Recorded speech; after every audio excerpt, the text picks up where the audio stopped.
बिस्मिल्लाहिर्रहमानिर्रहीम। अस्सलामु अलैकुम वरहमतुल्लाह। ګرانو محصلینو مخکې موږ او تاسو د میل ریپروډکټیو سیستم په اړه باندې عمومي خبرې وکړې. اوس موږ او تاسو د هر یو ساختمان هیسټولوژیکه منظره وایو.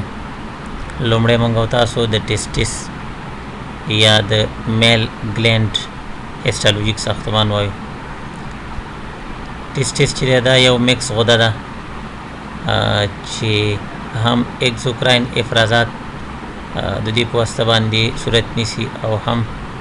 اندوکراین افرازات د دې په واسطه باندې صورت نیسي. چې اکزوکراین افرازات ته موږ تاسو میل جرم سیلز یا سپرم ورته وایو، او اندوکراین افرازات چې دي دا هورمونونه دي چې د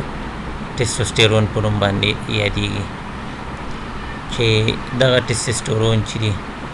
دا د یو تعداد خاصو حجرو په واسطه باندې چې هغې ته موږ تاسو لایډیک سیل وایو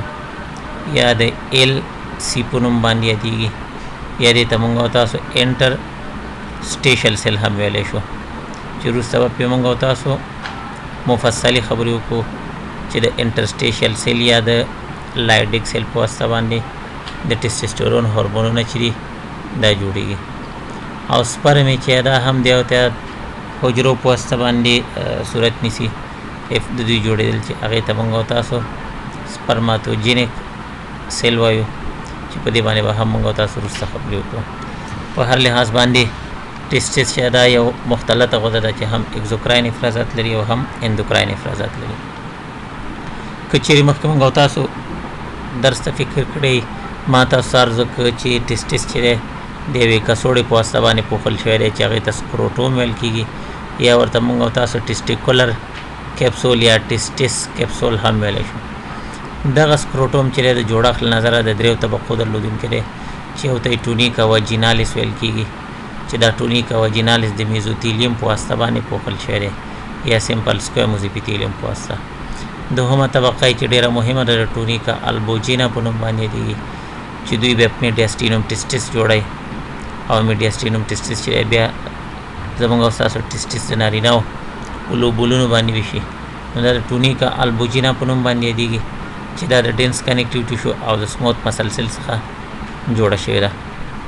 او دریمه طبقه یې چې دا د ټونیکا وسکولوزا په نوم باندې یادېږي، چې داخلي طبقه ده او دې ته وعایي طبقه هم ویل کېږي، د لوز کنیکټیو ټیشو او د بلډ کپیلري څخه جوړه شوې ده. راځو موږ تاسو ټونیکا البوجینا ته چې د سکروټوم دوهمه طبقه ده. مخکې ما تاسو عرض وکړ چې دا د میډیاسټینوم ټیسټس په جوړولو کې رول لري، یعنې دغه ټیسټسونه چې دا په میډیاسټینوم یا په وسط کې دوی په واسطه ویشل کېږي، او دوی بیا په یو نازکه غشا باندې چې هغې ته سپټا ویل کېږي تقسیمیږي، او دغه سپټا په واسطه باندې دغه ټیسټس چې دی هر یو ټیسټس په 250 پیرامډل لوبولونو باندې ویشي یا احرامي شکله لوبولونو باندې ویشل کېږي. نو تاسو وګورئ چې ټونیکا البوجینا لومړی په میډیاسټینوم ټیسټس بدلېږي، بیا سپټاګانې جوړوي، او بیا هر یو هګۍ یا ټیسټس چې دی په 250 پیرامډل لوبولونو باندې ویشل کېږي، او هر یو لوبول چې دی د یو نه تر 4 عدده ټیوبولونو څخه جوړ شوی، چې هغې ته سیمینیفرس ټیوبولونه ویل کېږي. او هر یو سیمینیفرس ټیوبول چې دی په خپل شاوخوا کې د لوز کنیکټیو ټیشو، د بلډ کپیلریګانو او د یو تعداد خاصو حجرو چې مخکې ما تاسو عرض وکړه چې هغې ته لایډیک سیل یا انټرسټیشل سیل هم ویل کېږي درلودونکی دی. انټرسټیشیم یا لایډیک سیل چې مخکې موږ تاسو ور باندې خبرې وکړلې، دا د سیمینیفرس ټیوبولونو په مابین کې قرار لري، او دوی په خپل شاوخوا کې د کولاجن الیاف،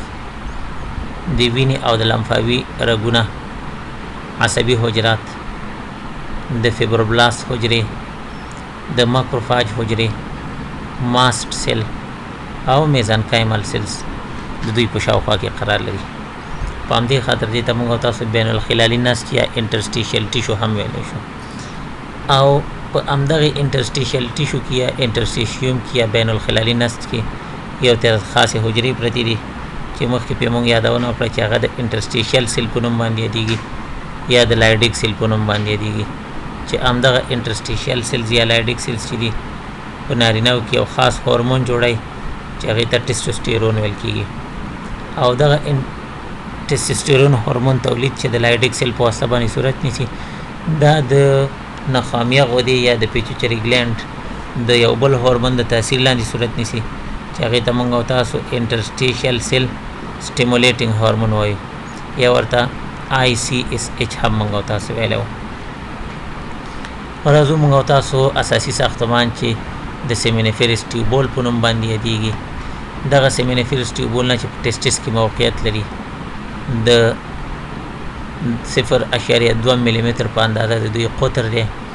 او د 13 څخه تر 80 سانتي متر پورې د دوی اوږدوالی یا طول.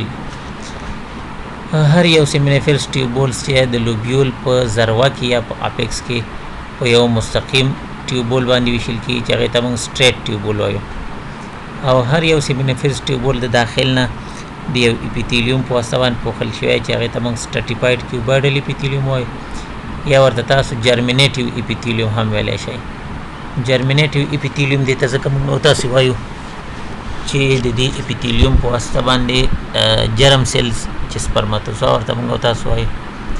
هغه جوړیږي. نو په دې خاطر دې ته موږ تاسو جرمینیټیو اپیتیلیوم هم وایو. د جرمینیټیو اپیتیلیوم حجرات چې دي دوی په یو قاعدوي غشا باندې تماس لري یا د پاسه استناد لري چې هغې ته موږ بزل لمینا وایو. او دا بزل لمینا د بیرون څخه د یو نسټ په واسطه پوښل شوي چې هغې ته موږ پیری ټیوبولر ټیشو وایو.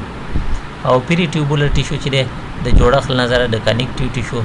او فیبروبلاست او سموث مسل سیل څخه جوړ شوی دی. جرمینیټیو اپیتیلیوم چې د سیمینیفیرس ټیوبولز داخلي برخه یې پوښلې ده او په بزل لمینا باندې قرار لري. او موږ تاسو چې سټریټیفاید کیوبایډل اپیتیلیوم د جملې څخه دي. دا د دوه قسمه حجرو درلودونکي دي چې یو ته موږ سرټولي سیل وایو او بل ته موږ تاسو سپرماتوجینیک سیل وایو. چې سپرماتوجینیک سیل هغه اساسي حجرات دي چې د سپرم جوړېدل د دې وظیفه ده یا سپرماتوجینیزس د دوی په واسطه باندې د سپرم جوړېدل د دوی په واسطه باندې صورت نیسي. او سرټولي سیلز چې دي هم د سپرم په تغذیه کې رول لري او هم د سپرماتوجینیک حجرو په ساتنه کې او په حفاظت کې رول لري. نو جرمینیټیو اپیتیلیوم د جوړښت نظره دوه قسمه حجرې لري چې یو ته موږ سرټولي سیل وایو او بل ته موږ سپرماتوجینیک سیلز وایو. سرټولي سیلز چې دا د سپرماتوجینیک سیلز په فواصلو کې یا په مابین کې قرار لري او اوږده او لوړې حجرې دي او دا په قاعدوي غشا باندې د پاسه قرار لري. او د سرټولي سیل هسته که چیرې تاسې وګورئ بیضوي شکله ده یا اووید ده او وظیفه یې چې دا نیوټریشن نه یا تغذیه ده د سپرماتیدونو او همدارنګه د سپرماتوجینیک سیلز حفاظت د مضره موادو څخه او انتانات څخه او فارن باډي څخه دا هم د سرټولي سیل وظیفه ده.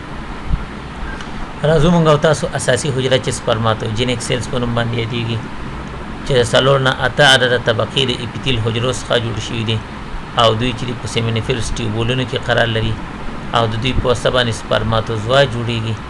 او همدغه پروسه د سپرماتوزوا د جوړېدو چې دا د سپرماتوجینیزس په نوم باندې هم یادېږي. نو سپرماتوجینیک حجرې چې دي دوی د سپرماتوجینیزس د پروسې په منځته راتګ کې اساسي رول لري. د سپرماتوجینیزس پروسه یا د سپرم د جوړېدلو پروسه چې ده په لاندې شکل باندې صورت نیسي. لومړنۍ حجره چې یو ډیپلوید سیل ده د سپرماتوګونیا په نوم باندې دوی جوړی یعنی سپرماتوجینیک سیلز چې دي دغه سپرماتوجینیک سیلز دوی لومړنۍ حجره چې د سپرماتوګونیا په نوم باندې یادېږي چې دغه سپرماتوګونیا حجره چې په قاعدوي غشا یا بیسمنټ ممبران باندې قرار لري او د دوی جوړښت چې د 4 اوتوزوم او 2 دانې 6 کروموزومونه چې ټول 4 کروموزومه کېږي چې 4 جمع ایکس واي دي د دې څخه د دوی جوړښت دی. یعنی لومړنۍ سپرماتوګونیا حجره چې دلته جوړیږي د سپرماتوجینیز په واسطه هغه یو ډیپلوید سیل ده. وروسته همدغه سپرماتوګونیاګانې په دوه ډولونو باندې ویشل کېږي چې یو ته یې موږ سپرماتوګونیا ټایپ A وایو او بل ته یې موږ سپرماتوګونیا ټایپ B وایو. سپرماتوګونیا ټایپ A چې دا دوی په ډیویژن کې بیا ډېر رول نه لري او دوی د سټوریج په شکل باندې یا د وظیفې په شکل باندې پاتې کیږي. نو په دې خاطر باندې سپرماتوګونیا ټایپ A ته موږ سټوریج سیل هم ویلی شو. سپرماتوګونیا ټایپ B چې دا چې یو ډیپلویډ سیل ده دا مایتوزس ډیویژن په واسطه باندې په سپرماتوګونیا B1 او بیا B2 او بیا B3 او بیا B4 باندې ډیویژن کوي یا تقسیمیږي او د هغې نه وروسته بیا دغه سپرماتوګونیا ټایپ B چې دا B1 او B2 او B3 او B4 چې دي دوی په یو بله حجره باندې بدلیږي چې هغې ته مونږ او تاسو پرایمري سپرماتوسایت وایو. پرایمري سپرماتوسایت بیا د مایوزس 1 په واسطه باندې ویشل کیږي او بالاخره دا په سیکنډري سپرماتوسایت باندې بدلیږي او سیکنډري سپرماتوسایت بیا د مایوزس 2 د عملی په واسطه باندې ډیویژن کوي او دا بیا په څلور عدده سپرماتید باندې بدلیږي او دغه څلور عدده سپرماتید چې دي د یو خاص پروسې په واسطه چې هغې ته موږ او تاسو میتامورفوزس وایو یا سپرمیوجینیزس ورته وایو په یو خاص حجره باندې بدلیږي چې هغه هیپلایډ سیل ده او هغې ته موږ او تاسو سپرماتوزوا وایو او د هیپلایډ کروموزومونو درلودونکې ده. یعنې څلور عدده سپرماتید په څلور عدده سپرماتوزواګانو باندې بدلیږي چې هر یو سپرماتوزوا یې چې ده د هیپلایډ کروموزومونو درلودونکې ده. په دې شکل کې تاسو ته ښکاره کېږي د A ټایپ سپرماتوګونیم حجرې هم تاسو ته دلته ښکاره کېږي او دلته تاسو ته سرټولي سیل هم ښکاره کېږي چې د سپرماتوجینیک حجرو حفاظت کوي. په دې کې تاسو ته دا سرټولي سیل ښکاره کېږي. تاسو وګورئ چې د سپرماتوجینیک حجرو په منځ کې قرار لري او قاعدوي غشا یا بزل لمینه هم دلته تاسو ته ښکاره کېږي په دې کې چې د هغوی د پاسه سپرماتوجینیک حجرې چې قرار لري او د سپرماتوجینیک حجرې په دوه ډوله دي چې یو ته د A ټایپ سپرماتوګونیم ویل کېږي او بل ته د B ټایپ سپرماتوګونیم ویل کېږي او د B ټایپ سپرماتوګونیم چې دي مخکې موږ تاسو ویل چې په پرایمري سپرماتوسایت باندې بدلیږي او بیا په سیکنډري سپرماتوسایت باندې بدلیږي او بیا په سپرماتید باندې ایرلی او بیا په لیټ سپرماتید باندې بدلیږي او بیا هر یو سپرماتید چې دی دا په یو سپرماتوزوا باندې بدلیدلی شي او په دغه شکل باندې د هر سپرماتید نه یو دانه سپرماتوزوا چې د هیپلایډ کروموزوم درلودونکې ده یا به د دویش اوتوزوما او یو دانه ایکس او یا دویش اوتوزوما او یو دانه وای درلودونکې وي. سپرماتوزوا چې د ډاکټر صاحبانو مخکې تاسې ویلې چې سپرماتوجینیزس د پروسې په واسطه باندې په سپرماتوجینیک سیل کې په داخل د سیمینیفرس ټیوبولو کې منځته راځي یو هیپلایډ سیل ده او د دویش اوتوزوم او یو دانه 6 کروموزوم درلودونکې ده چې یو دانه 6 کروموزوم به یا ایکس او یا به وای. دغه سپرماتوزوا د جوړښت نظره د یو هډ یا د سر درلودونکې ده چې هډ یا سر یې چې دی دا د یو کپسول درلودونکی دی چې یو کیپ درلودونکی دی چې هغې ته موږ اکروزوم وایو او دغه اکروزوم یا د سپرماتوزوا کیپ چې دی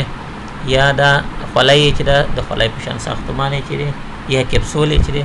دغه اکروزوم د یو انزایم افرازونکی دی چې هغې ته موږ تاسو هیالورونیډاز انزایم وایو او همدغه هیالورونیډاز انزایم دی چې د اووم د غشا په تخریب کې رول لري او همدارنګه سپرماتوزوا کولی شي چې په اسانۍ سره اووم ته داخل شي. بل ساختمان چې د هډ نه وروسته قرار لري هغې ته نیک ویل کېږي او د نیک نه لاندې یو بل ساختمان موجود دی چې هغې ته موږ تاسو میډل پیس یا متوسطه طبقه وایو چې میډل پیس یې د زیاتو اندازو فیلامنټونو او د فیلامنټو په شاوخوا کې په زیاته اندازه باندې مایتوکندریاګانو درلودونکي دي. راځو موږ تاسو د سپرماتوزوا ټایل یا لکۍ ته راځو چې دوه عدده په مرکز کې دوی فیلامنټ لري او 9 عدده چې په محیط کې دوی فیلامنټونه لري چې دغه فیلامنټونه د ټایل یا د لکۍ په حرکت کې اساسي رول لري او سپرماتوزوا د دوی په واسطه باندې په اسانۍ سره حرکت کولی شي. په دې شکل کې تاسو ته د سپرماتوزوا یو عکس ښکاره کېږي چې د هډ درلودونکی دی د نیک درلودونکی دی او دلته میډل پیس هم تاسو ته ښکاره کېږي د نیک سره یو ځای او همدارنګه ټیل یا لکۍ هم تاسو ته ښکاره کېږي او دلته تاسو ته د اکروزوم هغه پوښ چې دی هم ښکاره کېږي د حجروي غشا پوښ هم تاسو ته ښکاره کېږي او نیوکلیس یا هسته هم تاسو ته ښکاره کېږي او دا هغه مایکروټیوبولونه دي چې د سپرماتوزوا د ټایل او د هغوی د میډل پیس په جوړښت کې رول لري. دلته هم تاسو ته د سپرماتوزوا شکل ښکاره کیږي چې د هډ درلودونکی دی، د میډل پیس درلودونکی دی، د مایتوکاندریاګانې هم دلته ښکاره کیږي، پروکسیمل سنټریولونه تاسو ته ښکاره کیږي، هسته یې تاسو ته ښکاره کیږي، د اکروزوم کیپ تاسو ته ښکاره کیږي، او دلته هم تاسو ته ټایل یا لکۍ ښکاره کیږي، او د لکۍ اکزیل فیلامنټ هم تاسو ته ښکاره کیږي. په دې شکل کې ډاکټر صاحبانو تاسو ته یو اب نارمل ملټي ټایلډ هیومن سپرم ښکاره کیږي، د یو نارینه د یو سړي چې د هغې شپږ شپېته کاله عمر دی، سپین ږیری سړی دی، د هغوی سپرم دلته تاسو ته ښکاره کیږي چې دا یو اب نارمل شکل دی او د ډیرو لکیو درلودونکی دی. او همدارنګه دغه سپرمونه چې دوی نشي کولی چې په نارمل شکل باندې خپله وظیفه په صحیح شکل باندې سرته ورسوي.